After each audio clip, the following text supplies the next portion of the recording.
meus irmãos, meus queridos, nesse dia que se chama hoje, eu saúdo a cada um de vocês com a Shalom do Eterno. A Shalom é um ambiente, entrem nesse ambiente. A Shalom é plenitude. Então, é isso que eu oro e desejo para cada um de vocês, esse ambiente de plenitude. Amém? E o desejo do meu coração, meus irmãos, o profundo desejo, interesse do meu coração é que todos nós estejamos no centro da vontade do Pai, do Todo-Poderoso. E então todos nós estaremos plenamente satisfeitos. Amém? Queridos, como de costume, todo mundo me conhece, que eu faço perguntas, não seria diferente hoje. Eu gosto muito de fazer perguntas, de abrir parênteses, então vocês sabem como é que é, né? Eu não faria diferente hoje. Eu vou fazer as famosas perguntas. Por quê? Porque elas nos ajudam a refletir, nos traz uma ideia sobre o nosso comportamento, as nossas atitudes, frente ao quê? Ao trilhar com o Senhor Jesus. Então, as perguntas de hoje são: pensa sobre a sua vida, meu irmão, minha irmã. No que são baseadas as nossas tristezas? O que traz tristeza para o teu coração? O que tem trazido tristeza para o teu coração? No que está pautado as nossas frustrações? Qual é o alicerce das nossas frustrações? E o que tem tirado o nosso sono? Quando a gente deita para descansar, o que vem de forma recorrente na nossa mente? Pensem sobre isso. Irmãos, vocês lembram da língua portuguesa na escola? A Angélica sabe bem, né, Angélica? A Angélica tem um vocabulário riquíssimo. A Suzana também, meus irmãos falam muito bem. Eu sou muito feliz e honrada por estar perto de pessoas que se comunicam muito bem. Mas nessa matéria, língua portuguesa, a gente aprende, se não me lembro, se não me falha a memória, na sintaxe, né? Ou morfologia, sei lá, agora eu não tenho bem certeza do que. Mas para saber qual é o sujeito de uma oração, de uma frase, que a gente faz perguntas, né? A gente faz pergunta para o verbo, daí a gente descobre quem é o sujeito. E não diferente das nossas ministrações, isso, nós perguntamos para saber o quê? O sujeito das nossas vidas, que no caso é o nosso coração. Por isso que a gente faz perguntas, para saber onde o nosso coração está, o que tem movimentado o nosso coração. As regras, elas não são mudadas, transformadas na parte do Senhor. O Senhor, ele é imutável, não importa o tempo e a estação que nós estamos. Ele sempre vai fluir de uma maneira apropriada para tal tempo, para tal situação, para tal ciclo, tal estação.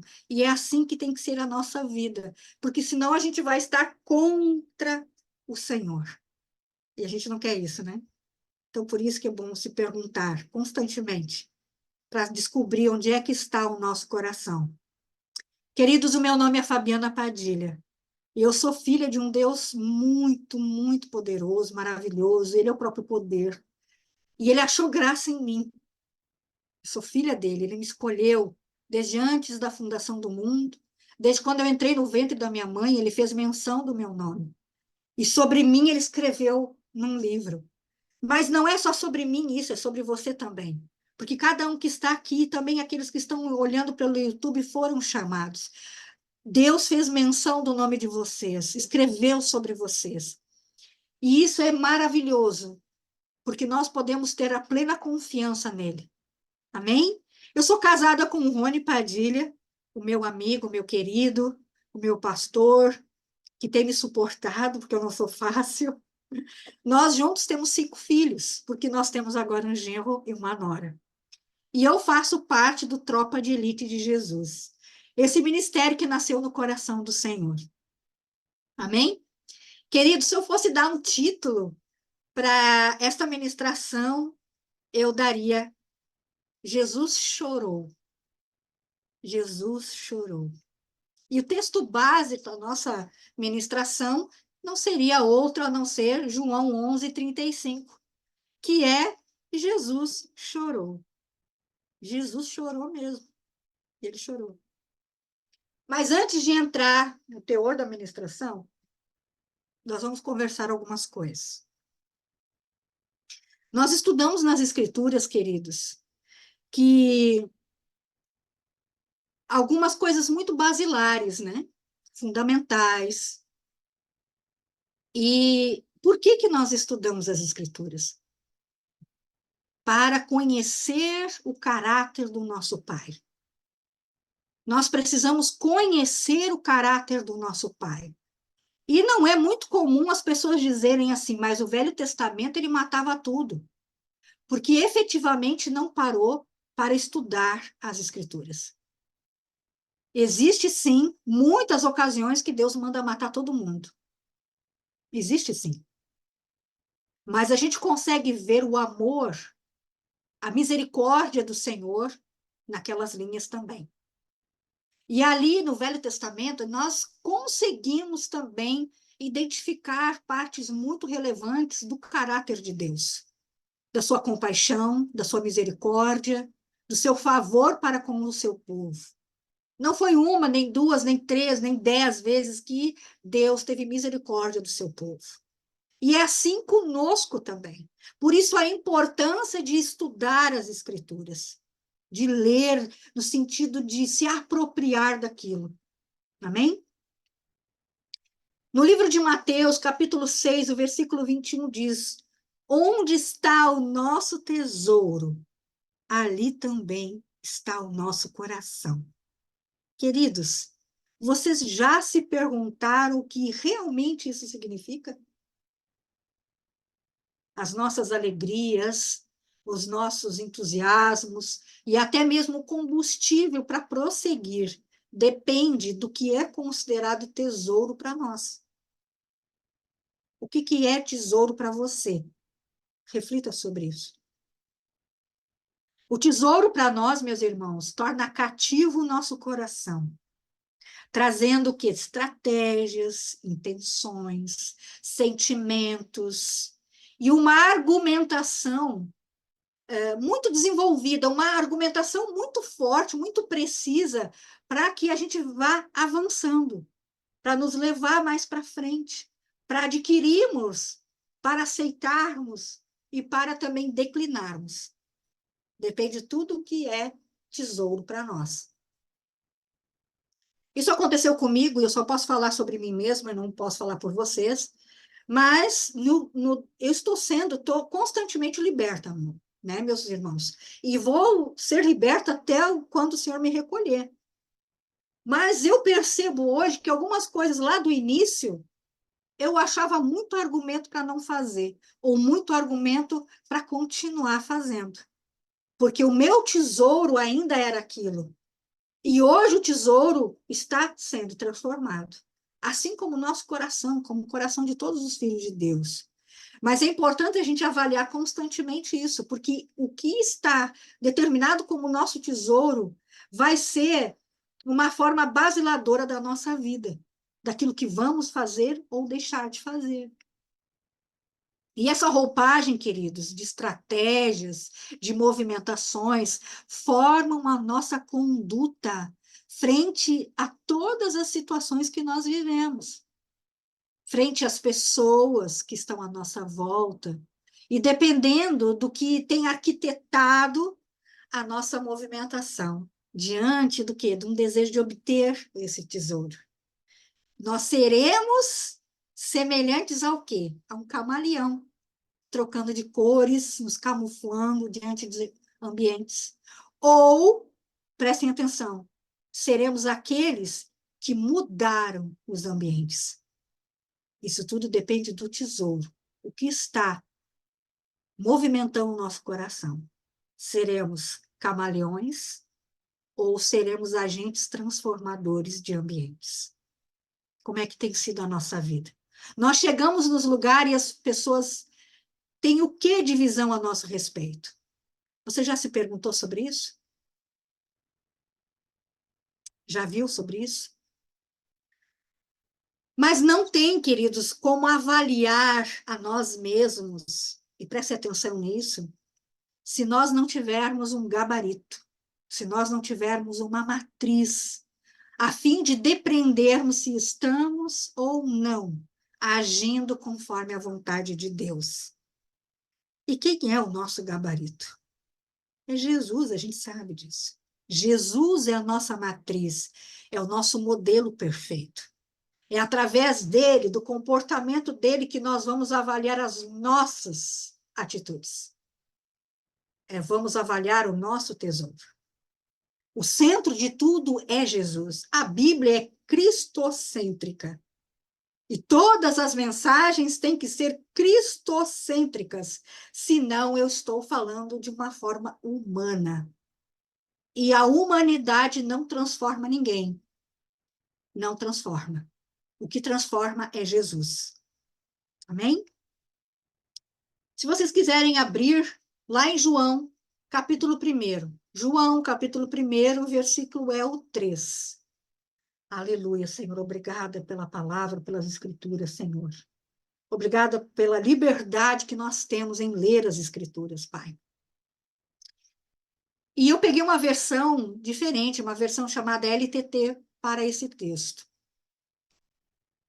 Todas as coisas foram feitas por ação dele, e sem ele, nem mesmo exatamente uma coisa que foi feita tem sido feita.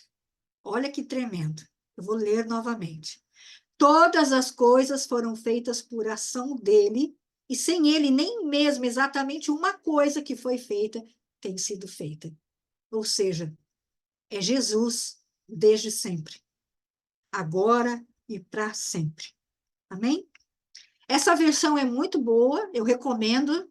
Ela é uma versão literal do texto tradicional. Ela tem uma tradução rigorosamente literal e precisa do texto. Excelente. Nesse mesmo capítulo de João, no versículo 10 diz: o Verbo estava no mundo e o mundo foi feito por intermédio dele, mas o mundo não o conheceu. Olhando para a movimentação de Jesus, para aquilo que impulsionava Jesus, para a paixão de Jesus, para as suas emoções de Jesus. Ele teve emoções também, gente. Ele foi igual eu, igual você. Ele se esvaziou da sua glória e se tornou 100% homem, porque ele tinha que passar pelo tudo aquilo que nós passamos para ser o sacrifício perfeito. Então, segundo todas essas questões sobre Jesus, nós podemos efetivamente nos avaliar e, assim, havendo algo disforme, reconhecer essa coisa disforme, nos arrepender e pedir perdão e seguir em frente através dos rastros de Jesus. Aleluia. Obrigada, Jesus. Jesus é o Senhor do sábado, é o Senhor do descanso. Nos convida a caminhar através das obras já concluídas, pisando nos passos que ele já realizou. Esse é o verdadeiro descanso. Descanso é caminhar através das obras já concluídas. Descanso foi uma coisa que foi perdida por Adão. Quando Adão caiu, ele perdeu algumas coisas, e uma delas foi o descanso. Sabiam disso? E quando nós estamos muito aflitos, nós não estamos descansando. Quando nós estamos sofrendo de ansiedade, nós não estamos descansando. Quando nós estamos sofrendo de estresse ou depressão, nós não estamos descansando. Mas eu não estou falando que não precisa de médico e não precisa de medicação. Eu estou dizendo que num estado crítico, numa crise, sim. Mas nós temos que olhar para Jesus. E eu tenho certeza que ele é o maior interessado em nos curar. É o maior interessado em nos colocar nessa atmosfera de descanso. Amém? Jesus deseja, queridos, que a nossa confiança nele aumente.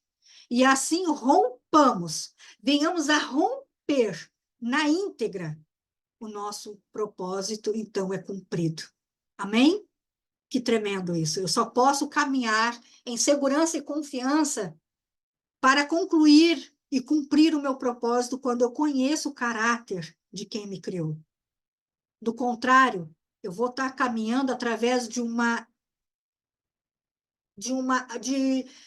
suposição, e a suposição vai te parar um momento ou outro. Quando você tem a certeza, você segue em frente. Quando você tem certeza daquele que te prometeu, você vai, luta e briga, esperneia, corre atrás, não para até que ele te entregue. Amém? Trazendo a lembrança, o devocional que foi lançado hoje sobre os homens, que traz também sobre Jacó. Aleluia. Glória a Deus. Queridos, o que é propósito? Vocês já se perguntaram? O que é propósito?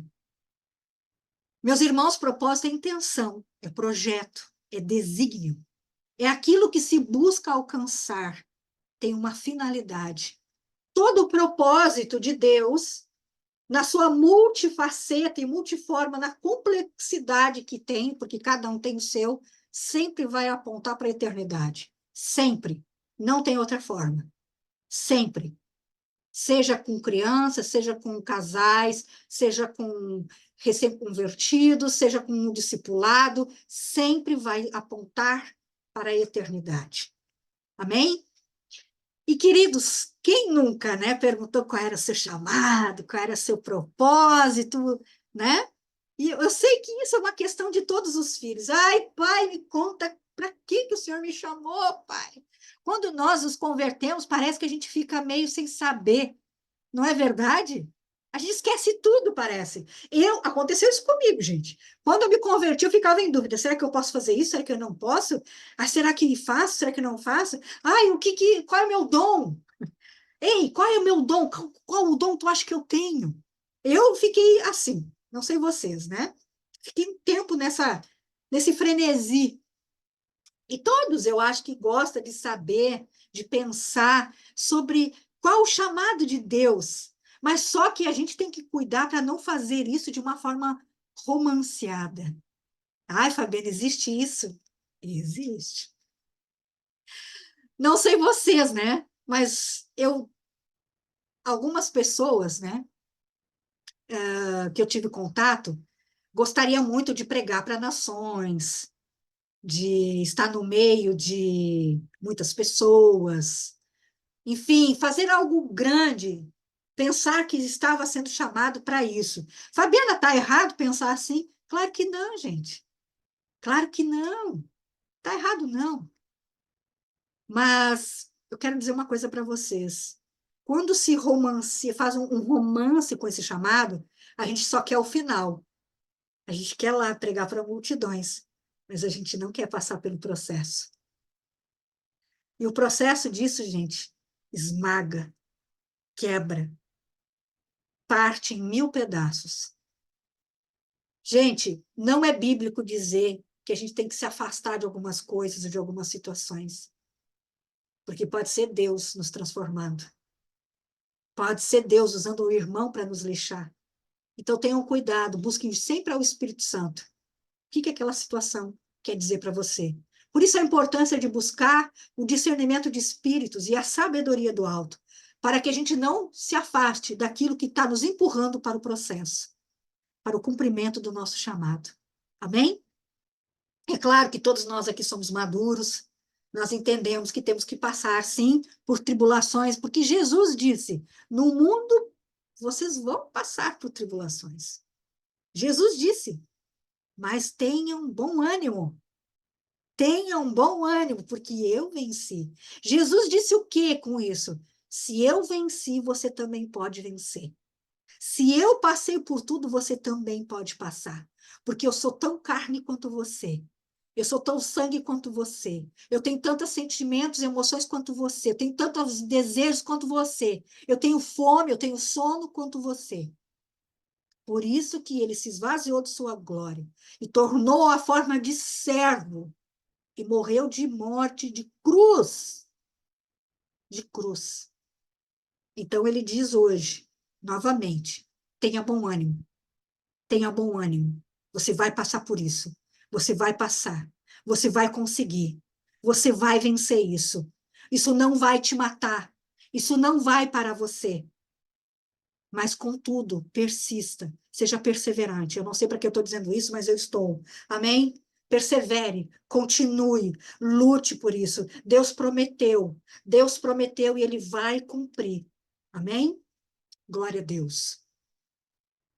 Queridos, eu profetizo nessa sala que todos vamos passar pela prova e pelo processo, glorificando o Eterno, porque está escrito em tudo, glorifique o Senhor. Nós vamos passar por tudo glorificando, porque isso diminui o tempo na prova. Amém? Glória a Deus. Glória a Deus. Meus irmãos, esse pensamento cheio de romance sobre o chamado, enfim, pode ser até um pouco vaidoso. Claro que não é sobre essa sala. E tem alguns casos, meus irmãos,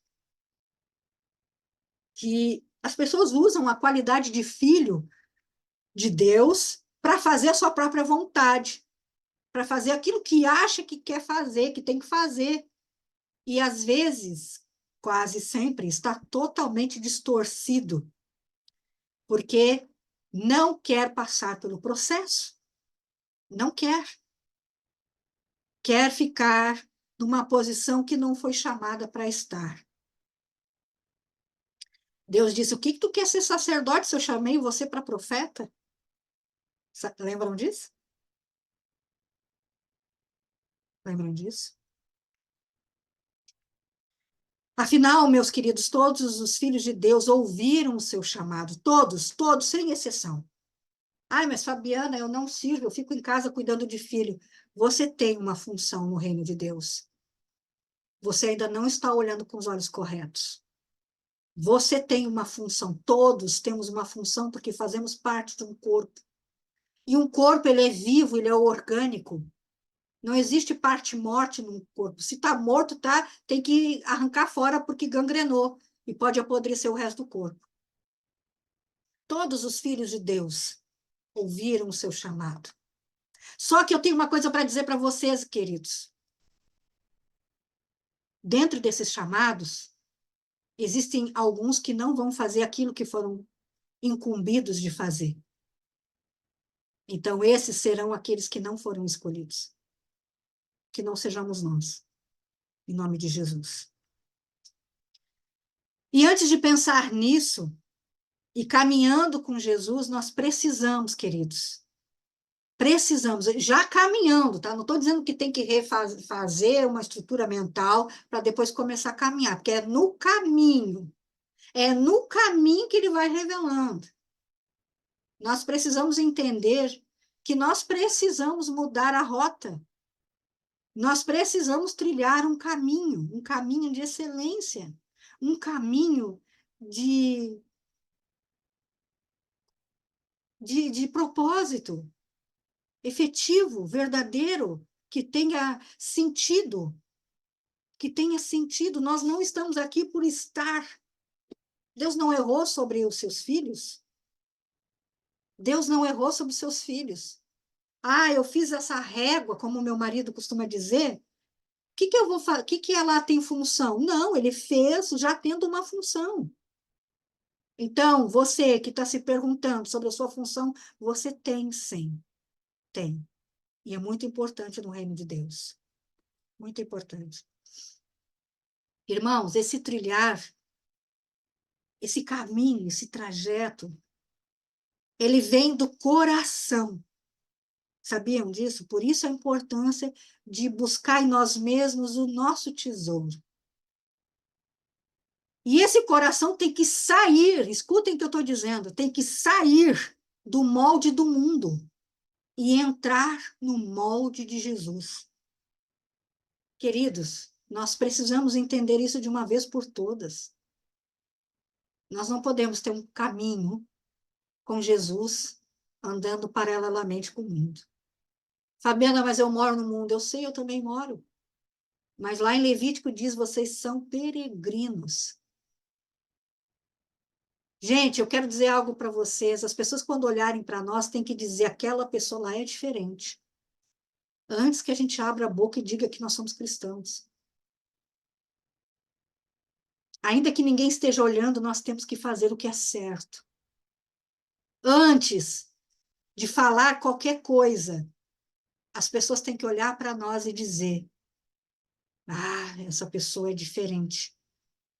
Ela tem algo diferente.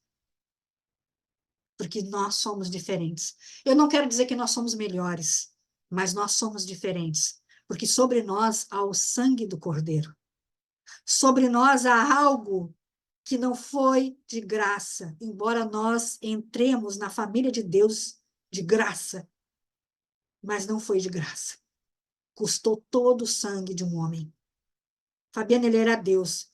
Ele é Deus agora, mas quando ele estava aqui, ele era homem. Sentia dor tanto quanto eu sinto, quanto você sente. E sangrava também, e sangrou todo o seu sangue.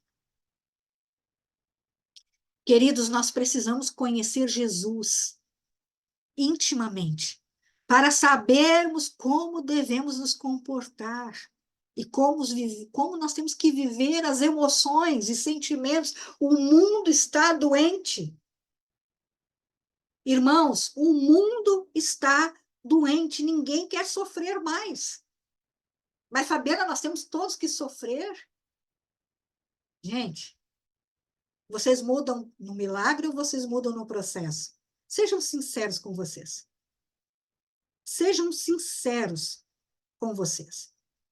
Vocês mudam quando Deus dá um milagre para vocês? Ou quando vocês passam pelo fogo? Mas o povo não quer mais sofrer. Evitam o sofrimento. Evitam. Deus não quer nos colocar no tribulador, mas às vezes é só o tribulador que faz a gente voltar e ir para o caminho correto. Meus irmãos, Deus nos deu emoções e sentimentos. Logo, isso não é ruim. E se Ele deu, nós podemos usar. Entretanto, assim como o nosso caráter, guardem as minhas palavras, assim como o nosso caráter, as nossas emoções precisam se assemelhar com as emoções de Jesus. Sabiam disso? Nós estamos entrando numa fase da nossa vida. Olhem o mundo ao seu redor. Não é uma ou duas pessoas que estão dizendo Jesus está prestes a voltar. E as coisas estão se tornando cada vez mais difíceis. Estava conversando hoje de manhã com a Josi, que nós, sim, devemos perguntar tudo para o Espírito Santo. Tudo. Para não cairmos em ciladas. Precisamos, gente. De verdade, eu falo isso com muita certeza. Antes, o meu intelecto sabia disso. Hoje, o meu corpo inteiro sabe disso. Para que eu não seja enganado, para que vocês não sejam enganados. Nós precisamos consultar o Espírito Santo. Nós precisamos, sobre tudo, tudo. Amém? E entender que o padrão da nossa vida é Jesus. Não apenas no seu comportamento, não apenas o que ele falava, mas como ele sentia, como ele lidava com as emoções. Jesus, o homem com mais domínio que existiu em toda a face da terra. Domínio. E esse domínio é a principal característica do Espírito Santo que nós temos que ter. É a principal. Ah, mas não tem o amor, não tem o... Tem tudo isso.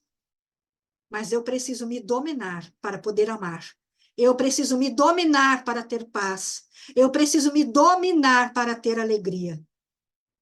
Amém?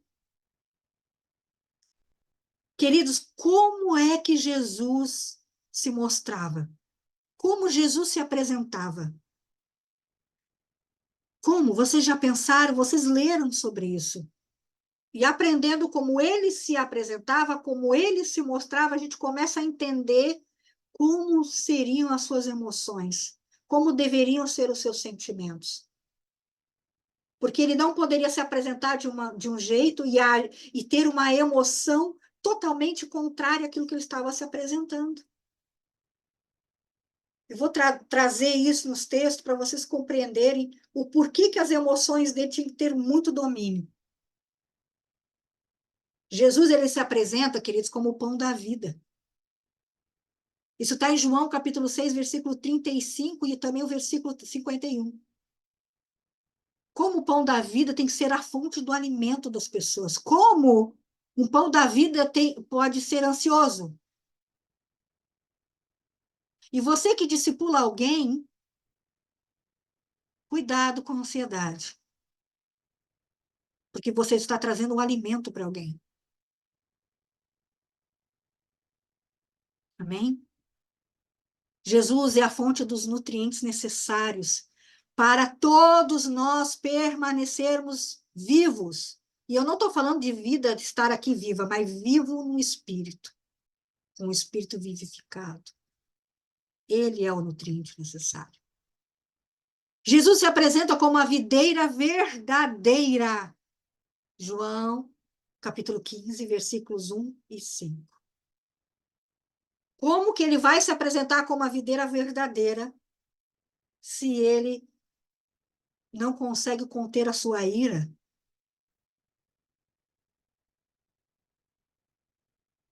E outra coisa também, se está escrito verdadeira videira, é porque existe a falsa. Concordam comigo? E eu posso amar a Jesus, mas estar ainda ligado a uma verdadeira ou uma falsa. Vocês entendem a minha posição, meu raciocínio? Todas as palavras são importantes das Escrituras. E se aqui está dizendo que é videira verdadeira, eu posso estar ligada na videira falsa. Como é que é isso, Fabiana? Vocês lembram do jardim? Lá no jardim foi dito que, lá em Gênesis capítulo 2, foi dito que do solo o Senhor fez brotar todas as árvores agradáveis à vista, boas para o alimento. E também ele colocou a árvore da vida no meio do jardim, que é a videira verdadeira, gente, que é Jesus. E também ele colocou a árvore do conhecimento do bem e do mal. Queridos, ou nós nos alimentamos dessa árvore da vida, ou nos alimentamos da árvore do conhecimento do bem e do mal. Fabiana, mas eu já estou em Jesus.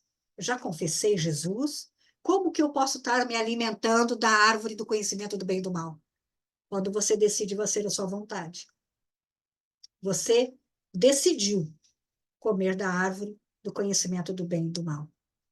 Queridos, essa palavra não é para trazer um desconforto, mas para trazer entendimento. Amém? Não é uma palavra de julgar, de condenar, mas uma palavra para ensinar. Toda vez que nós preterimos fazer a vontade de Deus, nós escolhemos comer da árvore do conhecimento do bem e do mal, que é a videira falsa. Jesus, ele se apresenta como o caminho, a verdade e a vida. Como que ele se apresentaria se ele fosse indeciso? Se ele tivesse dúvidas? Isso está em João, capítulo 14, versículos 6 e 7.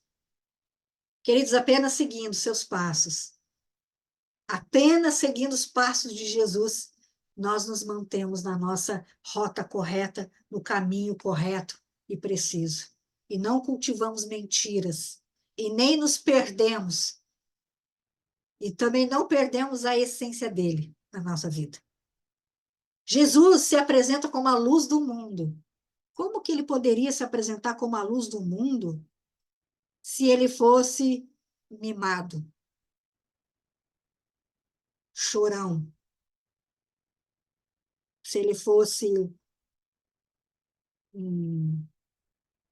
sei lá, triste ao extremo, depressivo? Não tem como. Isso está lá em João, capítulo 8, versículo 22, e também no, o capítulo 9, versículo 5. 8, capítulo 8, desculpe, e versículo 12. E capítulo 9, versículo 5. Meus irmãos, apenas em Jesus nós não andamos em trevas. Em Jesus nós estamos na luz. Porque se estivermos longe de Jesus, nós somos como cegos, andando de um lado para o outro, desbaratinados. Queridos, eu li uma vez um livro chamado O Ensaio sobre a Cegueira. Já ouviram falar? Tem até um filme, parece, de José Saramago. Ele é um escritor português e eu confesso que foi muito forte esse livro. Foi muito forte. Faz muitos anos que eu li e ele trata-se de uma epidemia de cegueira que se espalhou por todos os lados.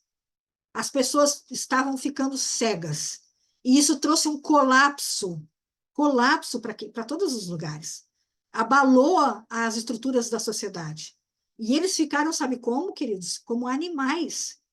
Animais. Muita violência e muita imoralidade sexual. Muita. Aí eu pergunto para vocês, o que difere daqueles que não têm a Cristo? Não andam como animais? Isso é cegueira. Misericórdia, Senhor. Jesus, ele se apresenta como a porta das ovelhas. João, capítulo 10, versículos 7 e 9. Como que ele poderia se apresentar como a porta das ovelhas se ele fosse estressado? Não tem como. Através dele, de Jesus, nós conseguimos entrar para a família de Deus. Jesus é a porta que nos leva para esta família. E ele também se apresenta como o bom pastor. João, capítulo 10, versículos 11 a 14. Queridos, se está falando bom pastor, é porque tem um mau pastor, não é? Senão não precisaria ter a palavra bom, uma qualidade. Apenas Jesus é o bom pastor. Jesus é aquele que nos conduz pelas veredas da justiça, por amor do seu nome. Jesus nos faz repousar em pastos verdejantes, nos leva para águas de descanso. Tudo pode até nos acontecer, mas nós não temos medo, porque Ele está conosco. O seu cajado, o seu bordão nos consolam. Mas há aquele que não é o bom pastor. É aquele que não nos conduz pelas veredas da justiça, que não nos ajuda a ficarmos calmos. Pelo contrário, nos deixa cada vez mais ansiosos. Não nos leva ao descanso e ele nos abandona. Mas às vezes, queridos, não se trata de uma pessoa diferente, esse pastor mau, mas de nós mesmos nos pastoreando. E isso é equiparado a ser um pastor mau. Jesus se apresenta como a ressurreição e a vida. João 11, 25 e 26. Como que ele poderia se apresentar como a ressurreição e a vida descontrolado, histérico? Apenas em Jesus, ainda que venhamos a morrer, queridos, nós viveremos. Apenas nele. Nós temos vida e vida abundante. Ele se apresentando, queridos, dessa forma, nós conseguimos compreender as emoções dele, sentimentos de Jesus, que são diferenciados. Não é verdade? Vocês não conseguiram visualizar isso? Que é diferente, que é totalmente diferenciado, não é mesmo? Jesus se apresentando assim, totalmente comprometido. Jesus era totalmente comprometido, focado, tendo domínio, além do que imaginamos. Não tem motivo para não confiarmos nele. Diante de tudo que Jesus é, nele é sustentado tudo o que se precisa para estar na eternidade com Deus. Ele é o modelo para perseguirmos. Embora Jesus permanecesse em total equilíbrio com suas emoções, com seus sentimentos, até mesmo, queridos, diante da perseguição que sofria, por quem? Pelo seu próprio povo. Quem perseguia mais Jesus não foi os judeus? O seu próprio povo perseguia ele. Ele teve domínio até sobre isso. Mas teve ocasiões em que Jesus manifestou suas emoções, como em Mateus, capítulo 9, versículos 36 a 38.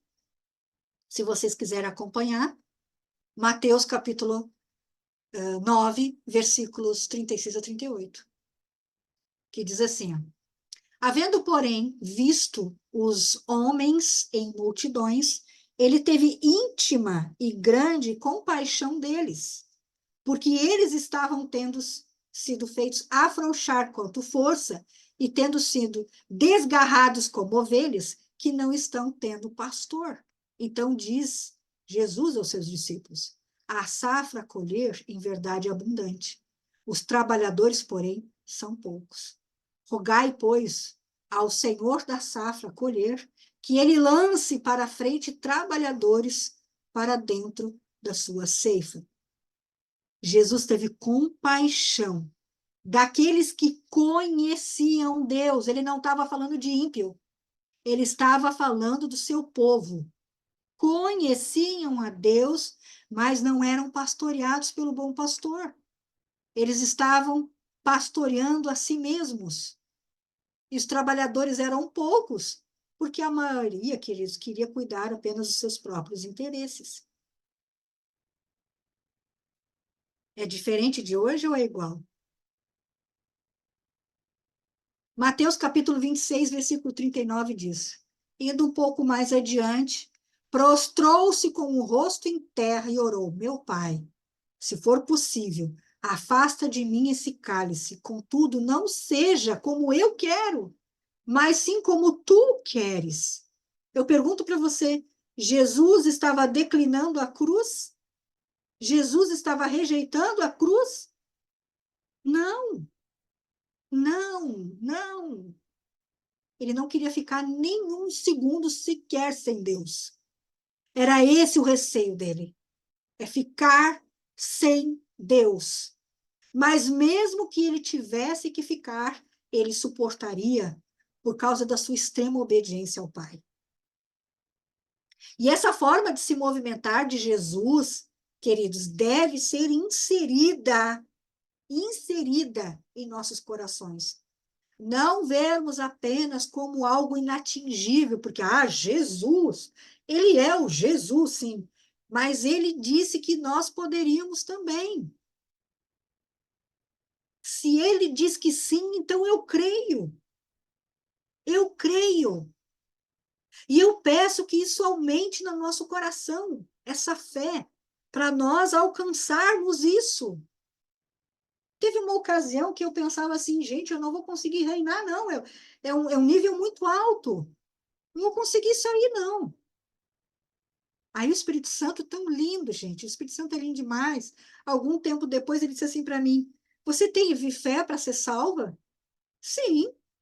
Essa mesma fé, essa mesma força vai te levar para o reino. Amém?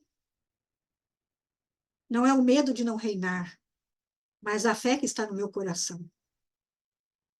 Que isso sirva para vocês, para todos nós. Não é algo inatingível. Se está escrito que temos que chegar à altura do varão perfeito, tudo sobre ele. Então, nós precisamos estudar sobre ele, nos moldar a ele, sermos semelhantes a ele, porque não está escrito que era algo inatingível. Agora, nós vamos para o texto base da nossa ministração. Essa pequena introdução para trazer o que de fato é sobre a ministração. Em João, capítulo 11, versículo 35, diz: Jesus chorou. Jesus chorou. Você tem ideia por que Jesus chorou? Você conhece o texto. Você conhece esse texto. Lázaro, seu amigo, havia morrido. Será porque ele estava triste pela morte do seu amigo? Será que ele ficou triste porque ele amava muito seu amigo? As pessoas ali vendo tudo disseram: Jesus amava muito ele mesmo, ele está chorando. Será que era por causa disso? E eu digo a vocês que Jesus chorou, sim, ele chorou. Mas não foi de tristeza. Não foi. Esse não foi o motivo do seu choro.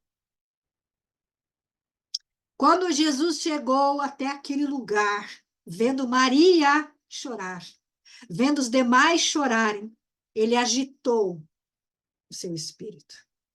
Ele se comoveu. Ele se comoveu.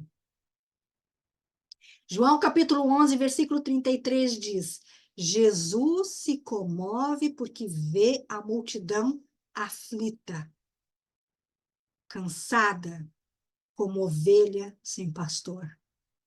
Ele foi movido de compaixão, porque aquele povo que ele tanto amava estava aflito, estava cansado, porque conheciam as Escrituras, mas agiam como se não conhecessem. Aquele povo conhecia Jesus. Maria tinha escolhido a melhor parte. Muito provavelmente, Jesus tinha dito para Maria seus segredos, porque era íntimo, estava aos seus pés. Maria tinha escolhido aprender do próprio Senhor Jesus. Ele era o autor e o consumador da fé, estava diante dela, mas mesmo assim, ela estava agitada, aflita, desesperada, como se não tivesse pastor. O motivo que levou Jesus a chorar foi a incredulidade daquele povo. Eu vou repetir. O motivo que levou Jesus a chorar foi a incredulidade daquele povo. Mesmo conhecendo, tendo as condições de tocar no seu corpo físico, ouviam, mas não criam. Estavam vendo, tocando, se assentavam com ele, mas não acreditavam. O pecado da incredulidade precisa ser reconhecido, precisa ser confessado, precisa de arrependimento. Foi o plano de Jesus chegar após a morte de Lázaro. Ele mesmo pediu para que Lázaro fosse recolhido, sabia disso? Jesus que pediu. Jesus pediu para o Senhor, para Deus, para o Pai, para que todos aqueles ali soubessem que Jesus tinha sido enviado para ser o pastor deles. Eu sei que tu me escutas, que tu me ouves. Ele ainda ficou um tempo parado lá até que ele morresse, porque ele queria o quê? Ser apresentado como um enviado do Eterno. Então, meus irmãos, vamos responder as perguntas iniciais. A base das nossas tristezas devem ser, anotem isso, quando nós vermos pessoas abatidas, cansadas, como ovelhas sem pastor, mesmo tendo Jesus, mas agem como se não tivessem. Nós temos que ficar tristes por conta disso. Essa é a nossa tristeza. Porque buscar, em primeiro lugar, o reino de Deus e a sua justiça e as demais coisas serão acrescentadas. Então, as coisas não podem ser motivo de tristeza. Mas sim, olhar para as pessoas que estão como cegos, baratinados, andando de um lado para o outro, sem Jesus. Ou irmãos que ainda têm Jesus, mas agem como se não tivessem. As nossas frustrações, queridos, devem ser pautadas no quê? No que tem que ser pautadas as nossas frustrações? Em não estarmos fazendo o que nascemos para fazer, gastando o nosso tempo conosco mesmos, sendo apaixonados por nossas vontades, sendo totalmente narcisistas. É isso. O que tem tirado o nosso sono são as atrocidades deste mundo, por conta das trevas, da cegueira das pessoas que ainda não têm Cristo? Nós precisamos também converter as nossas emoções e os nossos sentimentos. De repente, você pode estar pensando agora, Fabiana, quem convence é o Espírito Santo. É ele que convença, porque não é por força nem por violência, mas pelo Espírito. E eu concordo, está escrito. Mas o Espírito Santo é cavalheiro. Ele não vai convencer ninguém que não queira ser convencido. Porque nunca foi ensinado aquilo que é certo. E a pessoa fica enchendo a sua cabeça com mentiras da televisão, do Instagram, do TikTok, sei lá do que fica inventando moda para encher a cabeça de porcaria. No livro de Deuteronômio, eu gostaria que todos abrissem, livro de Deuteronômio, capítulo 6. Aleluia, Senhor, obrigado pela tua palavra eterna. Livro de Deuteronômio, capítulo 6, versículo 6 a 9, que diz: estas palavras que hoje te ordeno estarão no teu coração, tu as inculcarás a teus filhos, e delas falarás, assentado em tua casa, andando pelo caminho, ao deitar-te, ao levantar-te. Também as atarás como sinal na tua mão, e te serão como frontal entre os olhos, e as escreverá nos umbrais da tua casa e nas tuas portas. É isso, é uma determinação do Eterno, não é minha, é do Eterno. Significa o quê? Propor, aconselhar, admoestar, alvitrar, insinuar, instalar, insuflar, orientar, recomendar. Sempre, sentado, levantado, ao deitar, em todo o tempo. As Escrituras ensinam como nós temos que fazer. Queridos, se nós não estamos tendo as emoções semelhantes a que Jesus teve, nós estamos com o tesouro errado. E as motivações do nosso coração estão erradas. E nós precisamos nos arrepender desta rota. Eu estou encerrando. Imediatamente tudo em nós precisa estar totalmente alinhado com o Espírito Santo de Deus, com os seus princípios eternos. Amém? Glória a Deus. É isso que o Espírito Santo imprimiu no meu coração. Semana passada eu estava dormindo e ele me disse: Jesus chorou, entendendo que era a ministração para trazer. Nós vamos agora, meus amados irmãos, participar da ceia, porque nós entendemos, como foi dito em Atos, capítulo 2, versículo 42, que nós perseveramos na doutrina, nós perseveramos na comunhão e no partir do pão e também nas nossas orações.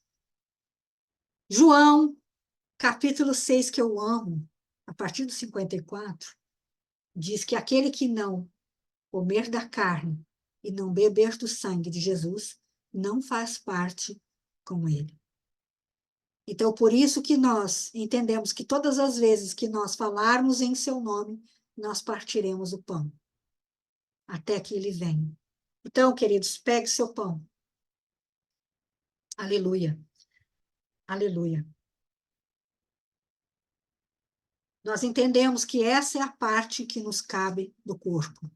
É a parte da nossa responsabilidade. É a parte que nós temos que nos focar. É a parte que nós temos que olhar fixamente. É a parte que nós temos que fazer de forma esmerada, com excelência, com cuidado, com zelo, para que dê frutos. É a parte que Deus entregou para mim e a parte que Deus entregou para você. Isso é nosso. Tem que fazer com cuidado, com amor e com zelo. Nada é mais importante do que a parte que Jesus nos confiou no seu corpo. Então, Pai Santo, obrigado por tudo e por tanto. Nós consagramos o pão para que nós venhamos entender a nossa responsabilidade parcela no corpo. Oramos por todos os nossos irmãos, para que também se voltem com afinco, com objetividade naquilo que foram inseridos, por amor a Jesus entendendo a graça que nos alcançou, entendendo o favor que temos sobre cada um de nós. Amém. Podemos comer todos. Aleluia. Glória a Deus. Peguem o seu suco, meus amados, apontando para o sangue de Jesus, que Jesus quis fazer isso, para que hoje nós estivéssemos aqui. Jesus, o meu Senhor, o dono da minha vida, o dono dos meus sentimentos, das minhas emoções, dos meus desejos, o dono dos desejos de vocês, da vida de vocês, das emoções e sentimentos de vocês, o Senhor da família de vocês, entregou todo o seu sangue para que hoje nós pudéssemos fazer parte de uma família eterna e vivermos uma eternidade de alegria. Alegria. Pai Santo, eu te agradeço pelo sangue que foi derramado. Eu te agradeço por ter enviado Jesus. Eu te agradeço por tanto amor pela minha vida, pela vida dos meus irmãos. Eu te agradeço por ter tido graça por nós, achado graça em cada um de nós, por ter conferido a cada um de nós algo muito excelente, que nós não merecemos, nós sabemos disso, mas o Senhor nos faz muito mais capacitados, nos faz mais que vencedores. Hoje nós trazemos essa lembrança, a memória, e nós consagramos o suco para que nos faça bem, limpe as impurezas que está em nós, limpe a nossa mente, as nossas emoções, os nossos sentimentos. Em nome dele, amém e glória a Deus. Podemos beber todos. Glória a Deus.